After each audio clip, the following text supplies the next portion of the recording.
Bugungi obzorimizda bilim olish ixlosdan shiori bilan ta'lim beruvchi Ixlos xususiy maktabi. 2023-yilda ochilgan biz.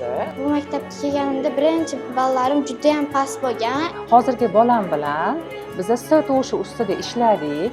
Birinchi oynaga qaratib, Logaritm hosilalarni bersangiz ham ishla oladigan fazaga keladi. Lekini bor. Lekin bolani ertaga nima kiysam ekan degan energiyasi ketib qolishi mumkin. Formasi uchun olib kelyapman deganlar ham bor. Sababini aytaman. Agar bitta sinfda har xil darajali o'quvchilar bo'lsa, o'qituvchi uchun ham, o'quvchi uchun ham o'zlashtirish azmi qiyin bo'ladi. Hozir o'quvchilar qilayotgan jarayon ham aynan mana shu. Shuning uchun hali uydan voz kecholmagan, uzoqlashmagan tarzda bo'ladi. Qiziq narsa bor. Ota-onalar so'rashmaydi. Ota-onalar zo'r maktabga berdik, rezultat sizdan deyishadi. Meniki nega borolmadi?